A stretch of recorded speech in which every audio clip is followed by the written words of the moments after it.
Assalamualaikum warahmatullahi wabarakatuh. Waalaikumsalam warahmatullahi wabarakatuh. Pemirsa Newstara, akhir-akhir ini tepatnya dari bulan Desember 2019 sampai dengan detik ini, seluruh dunia dibuat kelang kabut dengan pandemi COVID-19, tak terkecuali bagi Indonesia yang juga menguras energi dengan segala potensi yang kita miliki, semua tercurah pada penanganan COVID-19. Tentang pandemi COVID-19 terhadap perekonomian Indonesia, nanti kita akan bahas bersama saya Gus Muslim di obrolan santai serius Obras bersama channel Newstara, dan saat ini kami di Lotus Panaya bersama narasumber. Nanti kita akan bincang-bincang dengan Dr. Margiono, MSI.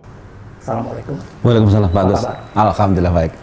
Ya, pemirsa, nanti kita akan bahas tuntas tentang dampak COVID-19 terhadap ekonomi Indonesia dan mungkin juga nanti terhadap ekonomi Kota Tarakan. Kita bincang-bincang serius tapi santai aja, Pak. Betul. Ya. Dari perspektif ekonomi, apa kira-kira yang paling terpukul dalam masalah wabah COVID-19 ini, Pak? Ya. Jadi kalau kita mencoba untuk melihat bagaimana dampak COVID terhadap perekonomian, itu memang perekonomian itu dalam perspektif global, dalam perspektif regional antar negara atau kawasan, dalam perspektif nasional, dan juga bisa kita lihat dalam perspektif lokal. Ya, jadi tetapi di antara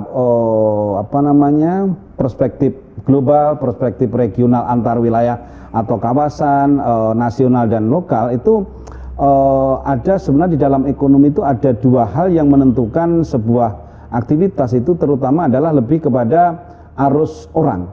Ya, jadi mengapa arus orang mengalami sumbatan? Oleh karena sifat dari COVID-19 ini adalah lebih kepada penularan antara individu dengan individu lain. Jadi sekalipun orang itu katakanlah kelihatan sehat, sekalipun katakanlah tidak terjadi gejala apa-apa, tetapi potensi penularannya yang membawa atau karirnya atau katakanlah masyarakat yang lain ini terpotensi untuk terpapar. Nah, oleh karena sifat virus yang khas seperti itu, maka berbagai negara atau dalam hal ini adalah World Health of Nation atau World Health of Organization atau WHO itu meminimalisir bagaimana pergerakan atau arus orang. Nah, arus orang ini tentunya ya arus orang antar negara, arus orang antar kawasan, arus orang antar provinsi, arus orang antar kabupaten, dan bahkan kalau di kampung-kampung ya, kita mungkin kalau di Tarakan ini tidak merasakan bagaimana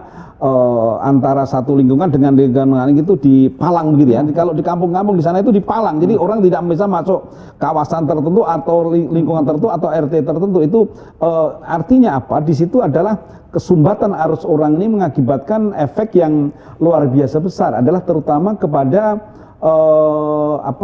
transportasi. Karena arus orang itu adalah akan menggerakkan transportasi. Nah, transportasi itu kait-mengkait, yaitu sejak transportasi moda udara ya. Jadi kalau tidak ada arus orang antar negara, maka transportasi udara antara satu negara dengan negara lain tidak ada.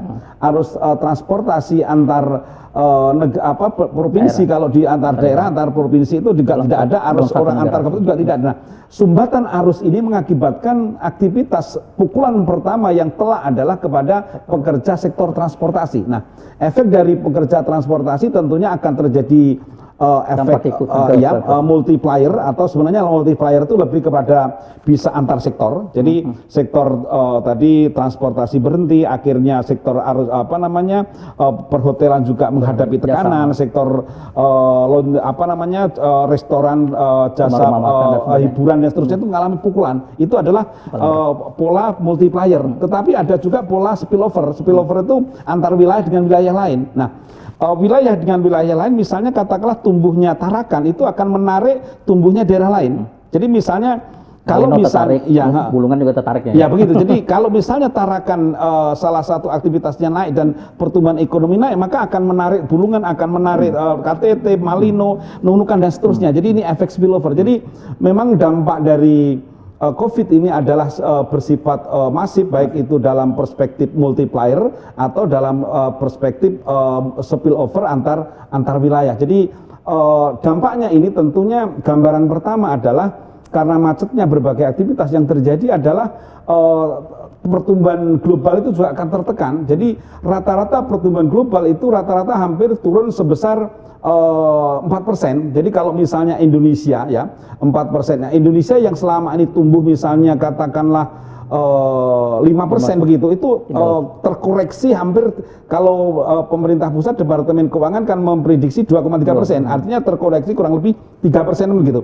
Nah, 3% ini saya tidak tahu asumsi yang digunakan waktu berapa lama. Kalau waktu yang digunakan hanya bulan April, tidak sampai Mei dan tidak Juni, ini maka tekanannya akan semakin tinggi gitu. Karena kalau kita rata-rata kan artinya rata-rata pertumbuhan per bulan, kalau misalnya 0,5%, berarti pertumbuhan per tahun kan 6% kan gitu kan, 0,5 kali 12 kan 6 kan gitu. Jadi semakin lama waktu rentang untuk recovery, ya sekarang kan kita menunggu recovery. Nah, untuk menuju recovery ini kan ini semakin variasi antar satu wilayah dengan wilayah lain, itu juga mengakibatkan waktu untuk mendorong pertumbuhan itu menjadi agak terlambat. Nah, keterlambatan ini akan berpengaruh kepada potensi pertumbuhan yang akan tertekan. Nah, potensi pertumbuhan itu dampaknya luas, nanti akan terjadi penciptaan lapangan kerja yang akan semakin berkurang, terus daya beli akan menurun, dan dampaknya ujung-ujungnya adalah akan terjadi pertumbuhan ekonomi yang tertekan. Dan efek dari situ, kalau pertumbuhan ekonomi menurun, lapangan kerja menurun, maka yang terjadi adalah akan terjadi, saya sebut aja katakanlah ledakan pengangguran. Dan ledakan pengangguran ini adalah kunci dari semua masalah. Bisa menjadi persoalan sosial, pertama kali adalah menjadi persoalan ekonomi. Di mana ekonomi? Artinya bahwa daya beli pertama kali orang yang tidak bekerja tidak punya. Secara makro maka akan terjadi penurunan daya beli. Nah, sekarang kita bisa di mana indikatornya daya beli menurun. Sekarang ini terjadi deflasi, kurang lebih deflasi itu 0,4%. 0,4 turun. Ya, rata-rata nasional. Ya, jadi kalau deflasi itu berarti tidak ada daya beli. Jadi memang begini, sering di kepala kita terkooptasi, inflasi itu menakutkan, tetapi inflasi dalam rentang tertentu itu dibutuhkan dalam ekonomi. Jadi kalau inflasi itu antara bergerak sampai 2-4%, itu ekonomi itu baik. Artinya kalau ada harga yang sedikit meningkat, akan ada penawaran yang meningkat.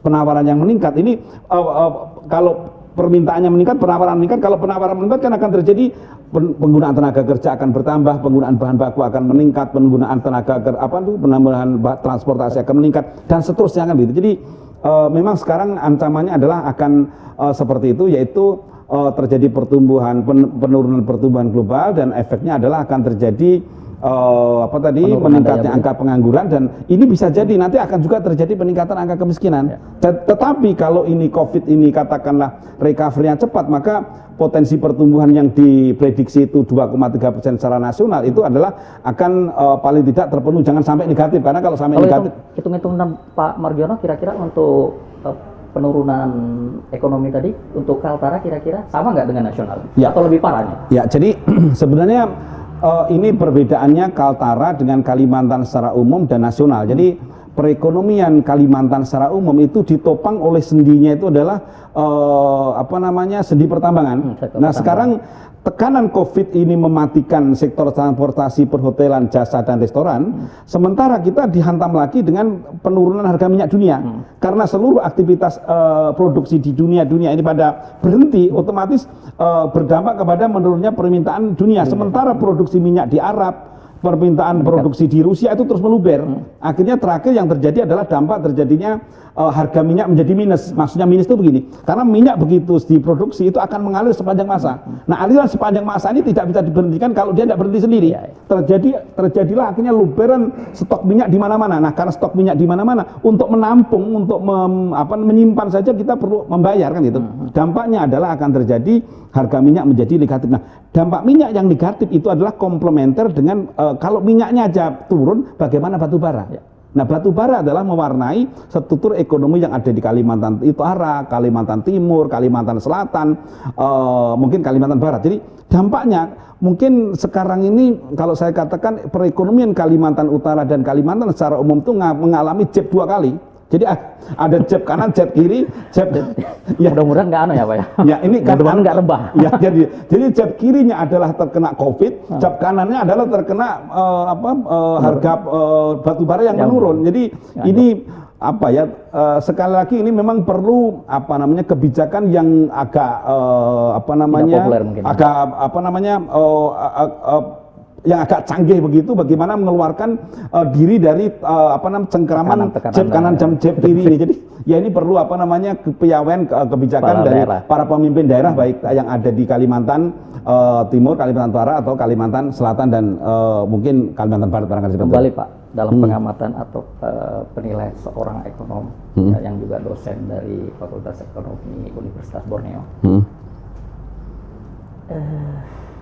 Terutama Tarakan sebagai kota transit, kota jasa, ini pukulannya juga terasa nih. Artinya sektor transportasi yang seperti disampaikan ini akan mengalami penurunan itu dalam, termasuk juga perhotelan dan sebagainya, termasuk juga restoran dan rumah-rumah makan. Ini semua terdampak ini. Kira-kira menurut Bapak nih, masih survive nggak masyarakat ekonomi atau pelaku-pelaku usaha di bidang ini untuk bertahan di pandemi COVID-19. Menurut Bapak ini kira-kira ngos-ngosan atau mereka ini sebenarnya survive atau sebenarnya mereka ini juga tinggal waktu saja kalau seandainya tidak ada solusi dari kebijakan-kebijakan yang dibuat oleh kepala daerah baik di tingkat kabupaten kota, provinsi ataupun di pusat. Ya, jadi saya melihatnya kalau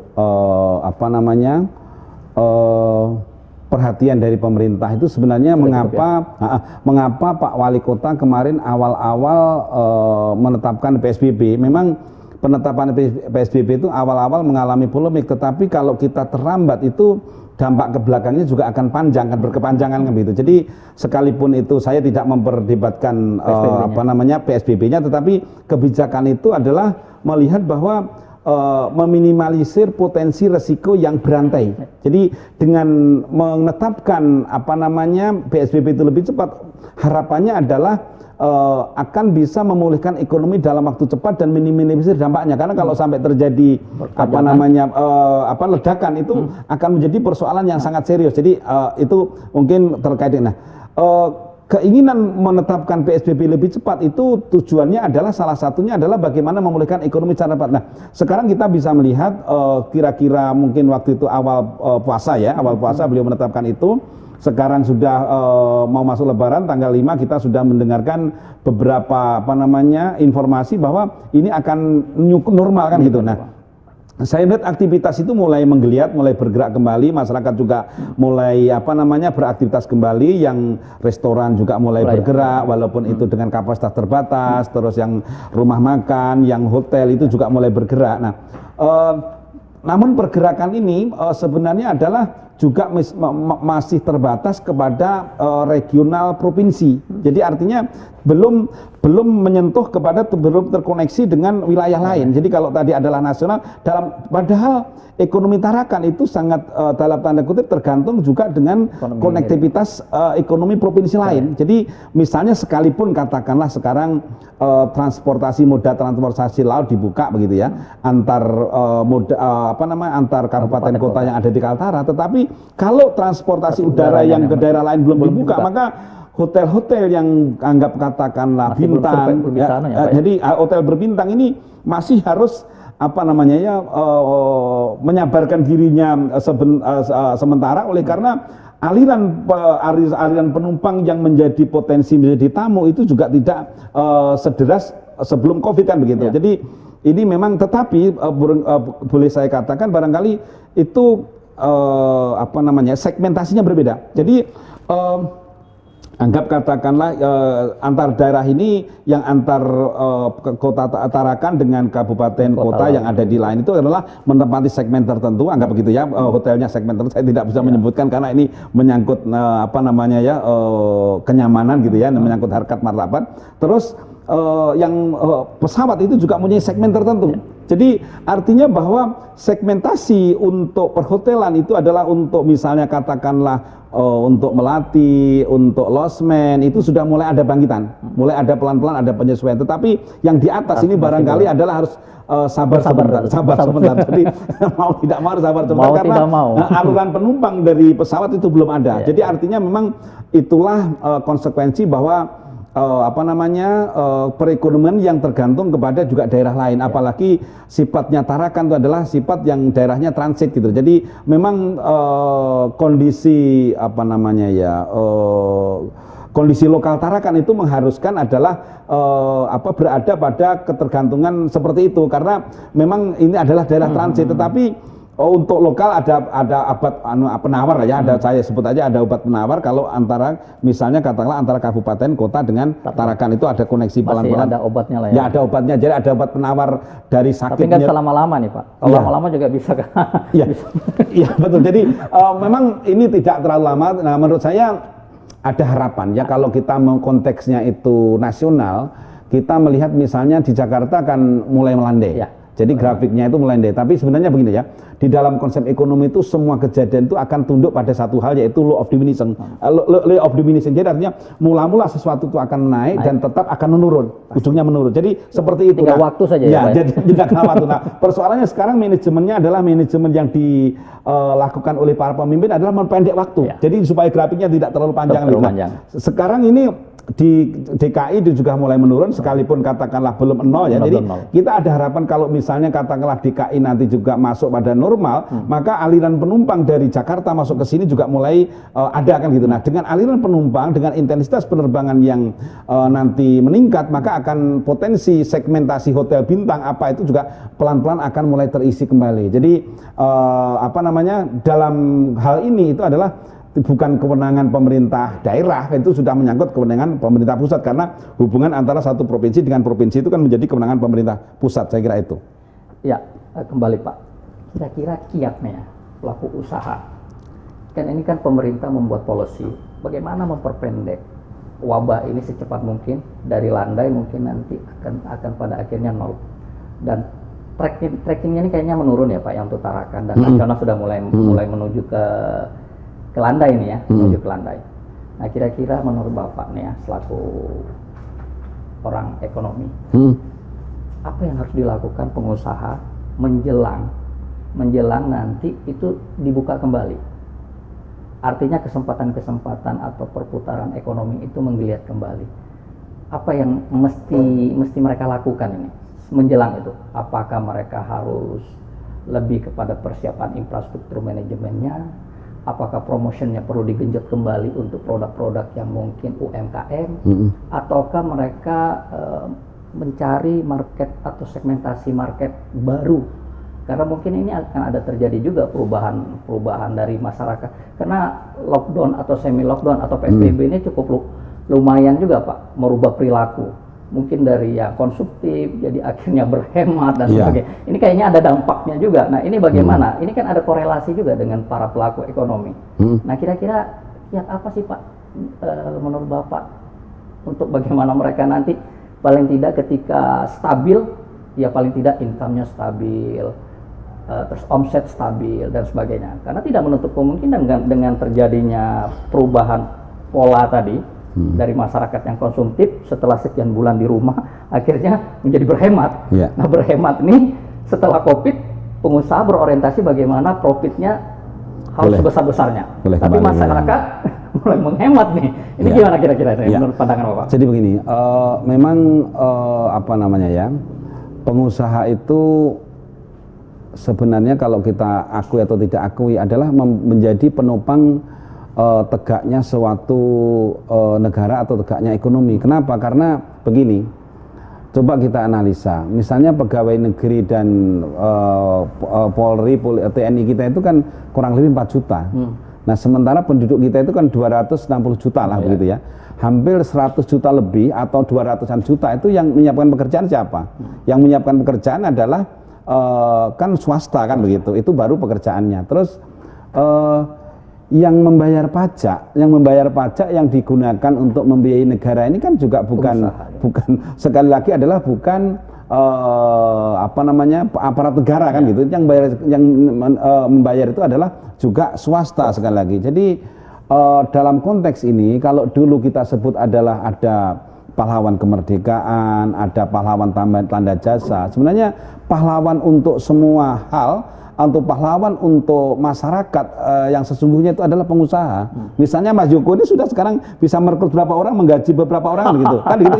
Ini bagian dari pengusaha. Artinya ini kan bagian dari pengusaha. Ini artinya adalah ini baru orangnya, belum alat-alatnya. Ini yang membeli kan juga pengusaha. Jadi memang kita harus memberikan perhatian serius kepada pengusaha bagaimana dia bisa tegak kembali. Nah, kira-kira kiat apa yang bisa digunakan? Nah, kiat yang digunakan tuh yang pertama adalah kuncinya memang ada di dalam strategi, yaitu diversifikasi. Jadi diversifikasi itu adalah bagian dari upaya bagaimana pengusaha itu adalah dihadapkan kepada kondisi law of diminishing. Jadi misalnya begini, anggap katakanlah Mas Joko sebagai direktur Nusantara ini katakanlah dia usaha dalam posisi katakanlah memulai puncak tertentu law of diminishing tadi ya, mengalami puncak, dia makanya harus diversifikasi jenis usaha yang lain. Upayanya adalah untuk mempertahankan usahanya supaya potensi keuntungan dari unit usaha A itu yang menurun itu akan diisi oleh unit usaha dari potensi B. Potensi B itu akan diisi oleh potensi C dan seterusnya begitu. Jadi memang sekali lagi penghargaan kepada pengusaha itu adalah menjadi sesuatu yang sangat penting. Jadi bahkan saya itu sempat berpikir sebenarnya yang dimakamkan di makam pahlawan itu adalah bukan hanya aparat negara atau pejabat, itu termasuk pengusaha. Pengusaha itu betul-betul dia, itu tadi logikanya, dia sudah membayar orang, menciptakan pekerjaan untuk orang, dia membayar pajak untuk membiayai negara dan seterusnya. Jadi kita harus berpikirnya itu berpikir off the box kan gitu, off the box atau di luar kebiasaan kan kita. Jadi selama ini yang kita dewa-dewakan ya hanya pemimpin, hanya pejabat, padahal pengusaha ini ternyata itu 100 juta lebih orang itu yang menghidupi adalah pengusaha, kan begitu. Terus pengusaha itu bukan itu aja, dia juga membeli bahan baku, dia juga membeli alat-alat seperti misalnya kamera, membeli alat mobil, pesawat dan seterusnya, itu adalah juga semuanya adalah pengusaha. Jadi saya kira itu kalau anunya adalah strateginya diversifikasi. Kemudian ada upaya lain pemerintah juga supaya ini pengusaha adalah diversifikasi ini mesti harus pemerintah itu memberikan stimulus. Nah, stimulus itu teorinya adalah bisa melalui dua sisi, bisa melalui pajak, bisa melalui subsidi. Nah, kalau pajak adalah selama ini katakanlah pajak kita anggap sebagai pungutan kepada produsen saja kan gitu. Tetapi menurut saya ini adalah pemerintah juga harus memberikan stimulus bagaimana pajaknya adalah tidak setinggi yang sebelum Covid. Tujuannya adalah ya insentif pajak yang bisa mendorong karena pengusaha itu adalah mempunyai kekuatan baru untuk eksis kembali kan gitu. Jadi pajaknya. Nah, untuk di sektor sana untuk membangkitkan, karena kalau kita pengusahanya kita berikan stimulus, ini konsumen juga kita beri stimulus kan gitu. Jadi ada stimulus pajak, konsesi pajak kepada pengusaha, ada subsidi kepada pemerintah, kepada masyarakat kan gitu. Jadi masyarakat mempunyai daya beli, pengusaha mempunyai daya produksi kan gitu. Jadi daya beli dan daya produksi itu akan terjadi ketemu sehingga terjadi terjadi stabilisasi ekonomi atau terjadi misalnya katakanlah hubungan yang saling menguntungkan antara produsen dengan konsumen, kira-kira seperti itu. Ya, baik Pak Margiono, mungkin para pemirsa Nusantara, bincang-bincang ini akan kita lanjutkan, dan sekedar informasi bahwasanya perbincangan kami pada hari ini atau pada pagi ini dilaksanakan di Hotel Panaya, Lotus Panaya, Jalan Mula Warman, Kota Tarakan. Jangan kemana-mana, tetap di Obras.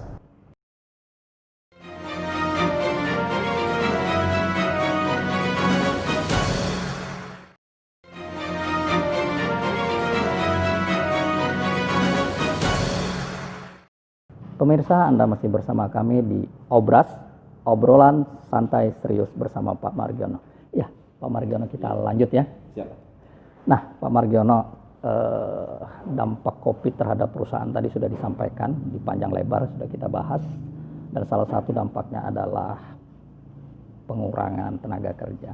Karena memang bagaimanapun juga orientasi pengusaha tentu juga melihat dari aspek perputaran usaha dan sebagainya. Kira-kira ada nggak cara lain selain tidak mau PHK karyawan? Karena bagaimanapun juga karyawan adalah aset juga bagi kegiatan usaha.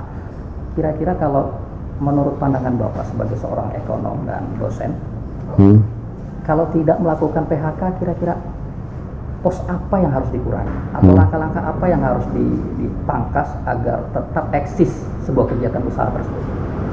Ya, jadi sebenarnya kalau aspek biaya tenaga kerja itu termasuk biaya produksi begitu ya, terutama adalah tenaga kerja yang terlibat langsung di dalam proses produksi begitu. Nah, sebenarnya secara konseptual ekonomi, biaya tenaga kerja itu adalah biaya yang sifatnya variabel. Variabel itu maksudnya tenaga kerja itu digaji berdasarkan produktivitasnya. Tetapi permasalahannya di Indonesia, gaji tenaga kerja itu udah digaji berdasarkan gaji tetap kan gitu. Jadi artinya kalau kerja tidak kerja ya dibayar kan gitu. Artinya produksi tinggi atau rendah tetap dibayar. Padahal seharusnya gaji itu adalah kalau produktivitas naik ya gajinya ikut naik juga kan begitu. Nah, tetapi ada sebuah mekanisme yang bisa menyelamatkan pengusaha dari kesulitan-kesulitan, misalnya katakanlah dalam menghadapi goncangan seperti saat ini. Nah, konsepnya adalah itu ada asuransi pengangguran. Asuransi pengangguran itu selama ini saya melihat bahwa di dalam produk BPJS itu adalah lebih kepada konsentrasinya adalah kepada asuransi kesehatan, tetapi asuransi tenaga kerja sendiri itu adalah belum dioptimalkan, termasuk belum teroptimalkan. Ya, belum teroptimalkan. Jadi pengusaha belum sadar dengan menggunakan pilihan asuransi pengangguran yang dalam hal ini adalah asuransi ketenagakerjaan atau asuransi kematian gitu ya, itu belum dioptimalkan. Padahal kalau itu dioptimalkan, pengusaha disiplin untuk itu, tidak tergoda kepada keuntungan jangka pendek, ini artinya dia akan menyelamatkan pengusaha dari kesulitan-kesulitan seperti ini. Nah, jadi kenapa? Karena setiap kejadian yang akan datang itu adalah sifatnya uncertainty atau tidak menentu. Untuk menghadapi ketidakmenentuan ini harus dibuat sesuatu itu lebih menentu kan gitu. Nah, untuk menentu itu adalah menggeser resiko. Resiko itu adalah kepada lembaganya, yaitu misalnya adalah dengan memberikan asuransi atau melibatkan pekerjanya itu dalam asuransi pengangguran. Nah, karena secara konstitusi negara juga mempunyai tanggung jawab atas penyediaan lapangan kerja yang layak untuk masyarakatnya, ini mesti harus ada stimulus juga dari pemerintah. Saat ini belum ada. Saya melihat sama sekali belum ada, sama sekali nol. Jadi mau kau di PHK, mau dihambat kerjaan, ya sudah diam-diam saja. Ini PR pemerintah juga. Jadi menurut saya memang pemerintah, apakah itu pemerintah daerah, apa pemerintah pusat, sekarang ini harus belajar dari situasi ini. Jangan ini terjadi terus-menerus dibiarkan dengan konsep kalau saya sebut tuh only business usually, seperti biasa-biasa saja. Memang harus ada sebuah konsep yang bagaimana menyelamatkan perusahaan, menyelamatkan masyarakat, menyelamatkan pekerja. Nah, menyelamatkan pekerja dalam kondisi ketidakmenentuan, proteksinya itu harus ada. Jadi kolaborasi antara misalnya katakanlah biaya yang dikeluarkan oleh produsen dengan ada stimulus dari pemerintah. Karena kalau seperti itu, maka bayangkan sekarang misalnya untuk membiayai COVID ini kurang lebih konon katanya 400,5 triliun. 400,5 triliun itu luar biasa, uang yang besarnya tidak main-main, luar biasa besarnya. Kaltara aja 2 triliun kan gitu. Itu jadi hampir berapa puluh tahun dengan biaya untuk pindah ibu kota negara. Nah, Sekian triliun kan begitu. Nah, artinya kalau itu diambil aja 10% saja, 10% aja 40 triliun lah begitu. 40% ya 40% ditaruh asuransi pengangguran nanti untuk menolong rakyatku kalau terjadi apa-apa. Tidak perlu mengeluarkan 400 triliun. Mudah-mudahan untuk di daerah ini bisa ya misalnya kalau betul. Jadi kalau pemerintah daerah misalnya katakanlah anggarannya 2 triliun ya. 2 triliun itu kalau 5% aja kurang lebih hampir 40 miliar kan gitu ya. Kalau 40 miliar itu taruh aja begitu. Nanti begitu terjadi krisis tinggal dicolok aja duitnya kan gitu. Dicolok duitnya dibagi ke masyarakat ya kan begitu. Jadi artinya pengusahanya enjoy, pemerintahnya enjoy, masyarakatnya enjoy. Jadi memang tidak bisa kita menyerahkan seluruh mekanisme itu kepada mekanisme pasar yang liar. Pasar yang liar itu tadi arti pasarnya harus diatur. Jadi harus ada proteksi terhadap antisipasi kepada ketidakmenentuan ini, dan itu adalah perlu kepemimpinan, leadership kan gitu. Jadi bukan leader ya, leadership. Jadi perlu kepemimpinan untuk mengelola kesejahteraan masyarakat. Sekali lagi pemerintah mempunyai tanggung jawab konstitusi, yaitu melindungi bangsa Indonesia dan seluruh tumpah darah Indonesia, dan dalam pasal yang lain pemerintah juga mempunyai kewajiban memberikan pekerjaan yang layak untuk masyarakatnya. Nah, untuk mendefinisikan itu salah satu kebijakannya semestinya seperti itu kan gitu menurut saya. Kalau melihat ini juga stimulus seperti ini sudah dilakukan secara maksimal atau belum menurut Bapak oleh kepala daerah atau pemerintahan di tingkat baik nasional, provinsi maupun Kota Tarakan? Ya, jadi begitu terjadi permasalahan yang menurut pandangan saya sendiri itu adalah terjadi tiba masa tiba akal. Jadi tidak ada persiapan, tidak ada antisipasi, tidak ada instrumen yang memang digunakan untuk menyelamatkan diri kalau ada shock.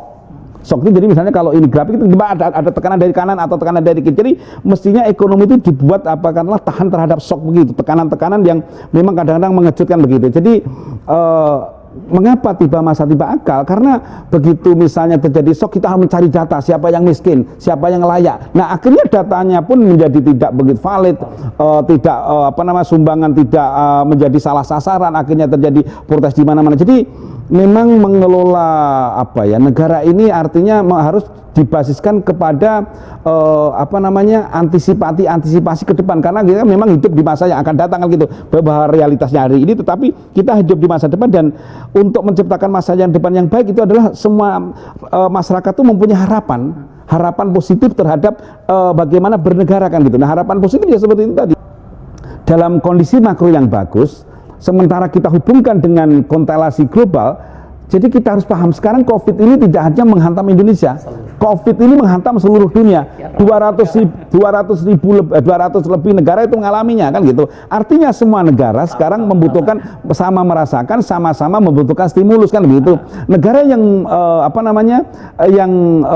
tidak memiliki cadangan dana pasti akan menyantolkan kepada lembaga keuangan dunia kan gitu. Apakah IMF, apakah katakanlah World Bank, apakah ADB dan seterusnya gitu. Nah, lembaga-lembaga itu menjadi tumpuan untuk pinjaman kan gitu. Nah, artinya uang di sana itu menjadi rebutan kan gitu. Karena uang itu menjadi rebutan, otomatis bunganya naik kan gitu. Persoalannya apakah Indonesia cukup kompeten atau cukup kompetitif untuk merebut itu, karena negara-negara juga merebutkan kan gitu. Mudah-mudahan Pak ya, dengan cadangan devisa kita yang cukup, menurut Bapak stabil. Ya, jadi cadangan devisa itu sebenarnya bagus, tapi bagusnya cadangan devisa kita itu menjadi pertanyaan, apakah berasal dari ekspor impor atau berasal dari utang? Maksudnya ya. Jadi kalau kita utang luar negeri kan uang itu dibawa masuk ke Indonesia.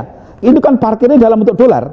Itu cadangan devisa. Jadi devisa kita itu banyak, itu juga harus dikorek lagi. Banyaknya itu dari ekspor impor, dari tenaga kerja atau pinjaman. Kalau pinjaman itu kurang bagus sekali. Jadi menurut saya untuk menyiasati itu memang pemerintah adalah tidak ada cara lain. Cara lain adalah yang pertama adalah menurut saya jangan menambah hutang.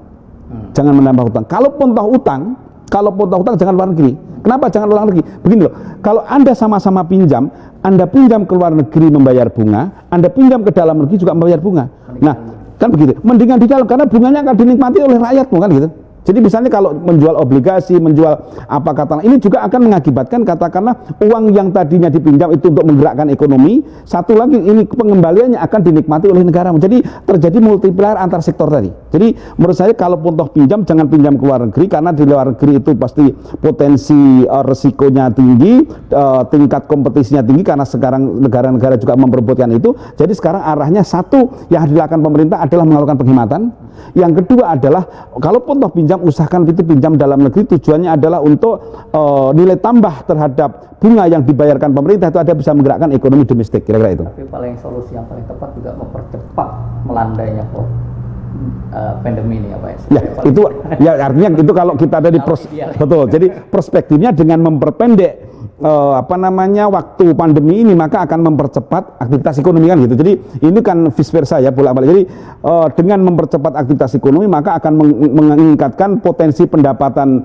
masyarakat, potensi pendapatan pengusaha, dan ujung-ujungnya akan meningkatkan potensi pendapatan yaitu pemerintah melalui pajak kan begitu. Jadi memang memperpendek COVID itu adalah mempercepat aktivitas ekonomi dan akan mengakibatkan aktivitas ekonomi akan menjadi pulih kembali. Kira-kira mungkin seperti itu kalau kita hubungannya dengan COVID dengan kegiatan ekonomi. Kalau hitung-hitungan waktu nih Pak, dari perspektif ekonomi kira-kira bulan ini atau bulan depan sudah clear deh masalah penanganan COVID sehingga roda ekonomi di bulan 2 atau 3 bulan ke depan bisa berjalan normal kembali. Atau harus dipaksa nih bulan ini harus selesai ya melandainya. Jadi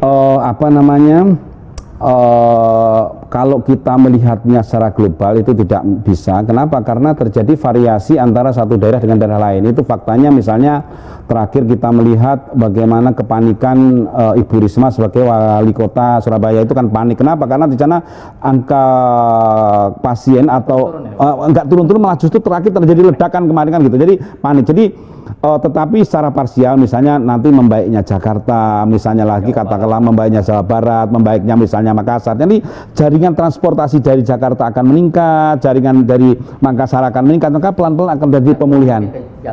Ya, jadi mungkin untuk sementara barangkali secara parsial sambil menunggu kebaikan, mudah-mudahan adalah akan segera ada untuk Kaltara ya, akan segera ada jaringan transportasi dan ada pesawat yang menerbangi Jakarta, Tarakan dan Tarakan juga Makassar. Dengan begitu maka nanti akan terjadi pemulihan di sektor transportasi, akan ada pemulihan di sektor perhotelan, akan terjadi pemulihan di sektor hotel dan restoran serta hiburan, kira-kira seperti itu. Oke, bincang-bincang nanti kita lanjutkan Pak.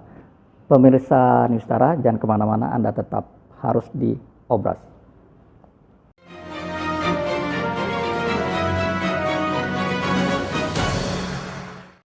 Ya, pemirsa Nusantara, Anda masih bersama kami di Obras dan lokasi masih tetap di Lotus Panaya Jalan Mula Warman.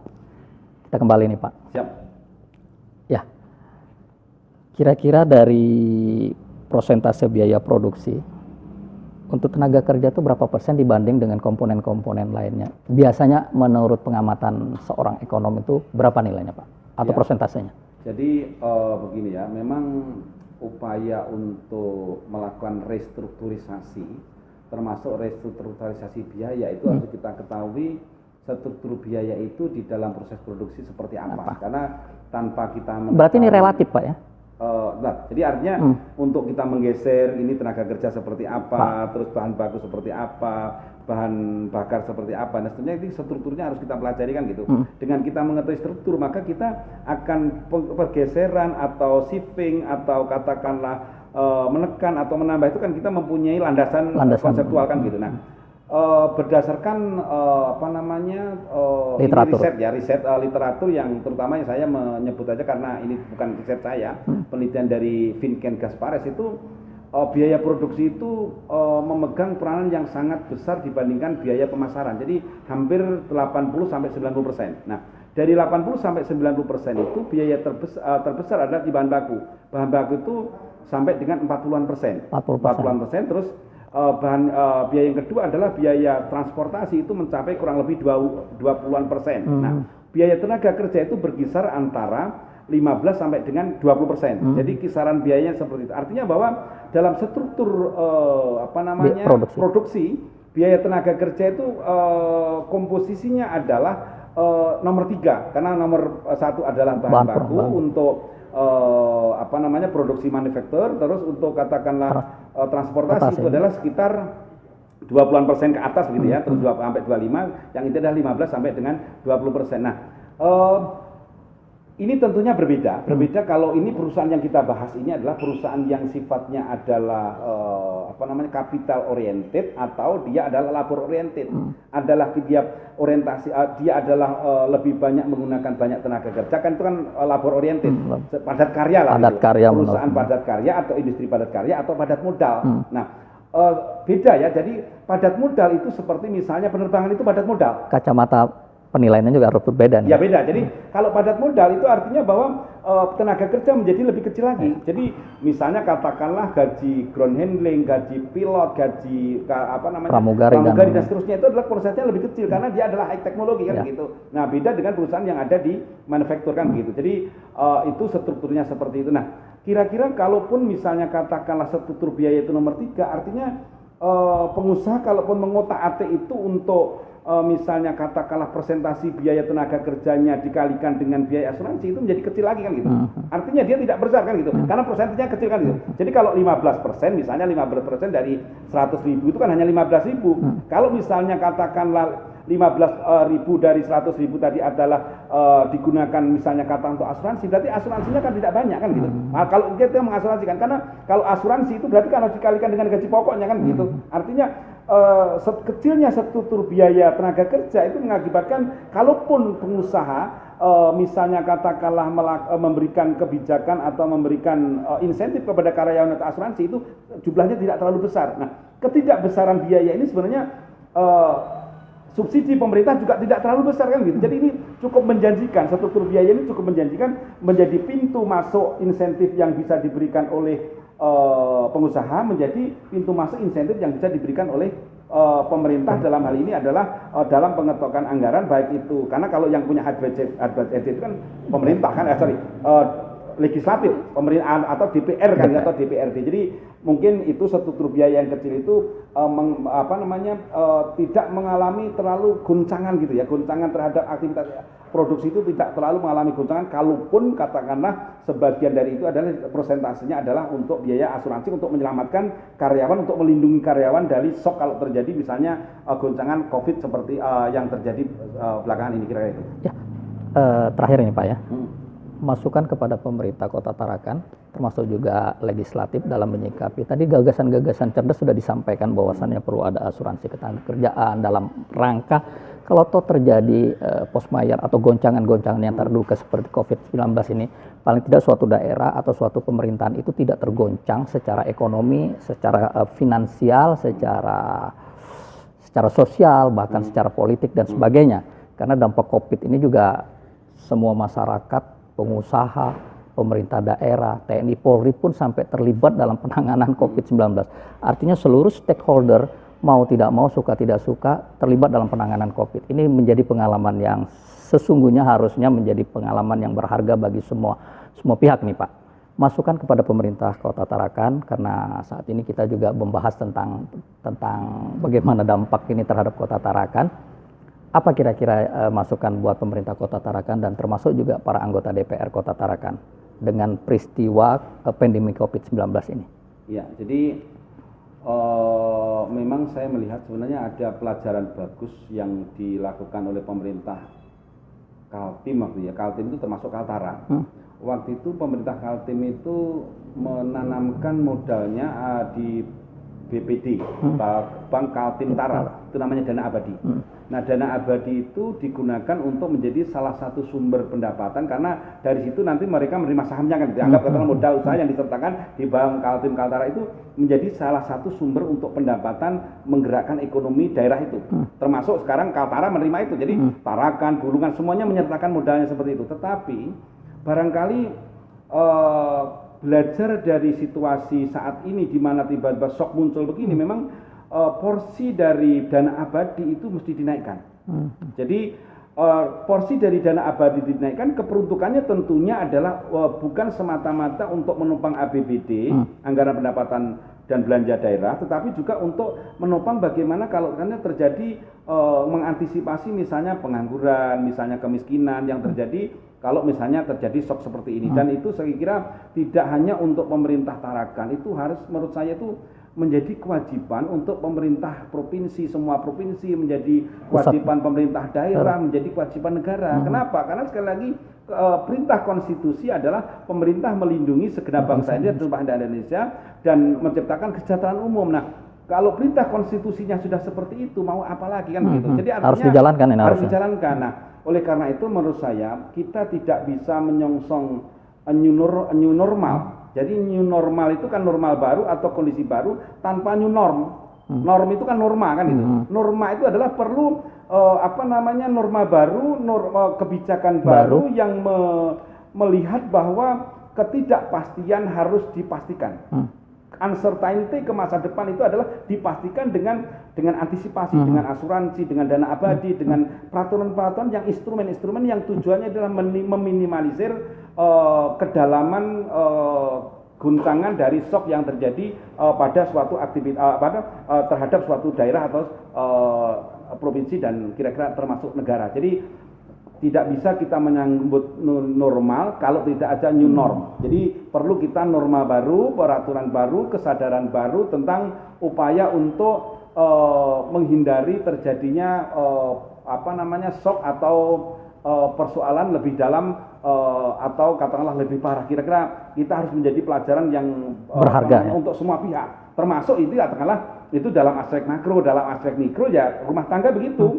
Rumah tangga itu selain katakanlah uangnya digunakan untuk transaksi, uangnya juga harus disip menjadi berjaga-jaga. Jadi memang prinsip pengelolaan keuangan itu secara mikro adalah penggunaan uang untuk transaksi, ya transaksi itu untuk makan, minum, pulsa, seterusnya itu transaksi. Tetapi ada penggunaan untuk berjaga-jaga itu seperti terjadi seperti ini. Nah, ada orang berjaga-jaga dengan menabung, ada orang berjaga-jaga dengan investasi, ada orang berjaga-jaga dengan asuransi dan seterusnya. Itu adalah memang secara makro perlu langkah-langkah seperti itu, tetapi secara mikro untuk individual, untuk rumah tangga adalah juga melakukan antisipasi dengan misalnya katakanlah membuat dana cadangan kalau terjadi persoalan-persoalan yang tidak diinginkan. Berarti ini PR untuk pemerintah daerah. Mudah-mudahan acara ini juga disaksikan oleh Wali Kota Tarakan atau pengambil kebijakan di Kota Tarakan, termasuk juga para anggota DPR, untuk menyikapi jangan sampai paling tidak ini menjadi pengalaman berharga buat kita. Pandemi COVID-19 menguras seluruh energi kita, baik tenaga, pikiran, waktu, bahkan ya menyerap juga anggaran pembiayaan dari setiap kabupaten kota, provinsi, bahkan Indonesia yang nilainya juga cukup besar. Closing statement Pak untuk perbincangan kita kali ini. Ya, menjadi pelajaran buat kita semua bahwa setiap kita akan hidup di masa yang akan datang. Masa akan datang itu sejak titik ini sampai ke depan. Nah, sementara titik ini sampai ke depan adalah penuh ketidakpastian. Untuk menghadapi ketidakpastian itu kita membutuhkan sesuatu yang pasti. Yang harus dipastikan, Pak ya. Untuk dipastikan. Nah, walaupun itu kepastiannya katakanlah terjadi tertentu gitu. Bisa terjadi, bisa tidak, tapi paling tidak anggarannya harus ada ya. Jadi oleh karena itu untuk menyongsong new normal perlu new norm, perlu norma baru secara individual atau secara makro, baik itu pemerintah kota, kabupaten, provinsi dan juga negara. Jadi oleh karena itu bagaimana kita mengantisipasi sehingga ada upaya-upaya terjadi dana bantalan atau jadi penyelamatan. Jadi kalau kita bermotor aja naik helm, apalagi kita menghadapi masa depan. Jadi perlu helm yang lebih tebal atau karena dana bantalan supaya tidak terjadi gegar otak atau tidak terjadi. Kalau ada benturan paling tidak safe nih. Ya, kalau ada terjadi benturan itu artinya kita semuanya adalah selamat dari goncangan persoalan atau tadi kalau Pak Agus menyebutnya first mayor kira-kira seperti itu. Pak Margiono, terima kasih atas perbincangan yang cukup konstruktif, cukup positif. Semoga perbincangan ini bernilai positif juga dalam perspektif masyarakat, dalam perspektif pemerintah daerah dan perspektif anggota DPR. Tapi jangan lupa PR kita masih ada ya Pak ya. Paling tidak tadi yang disampaikan oleh narasumber kami Pak Margiono bahwasannya ketidakpastian perlu dipastikan. Jadi ini juga kata kunci.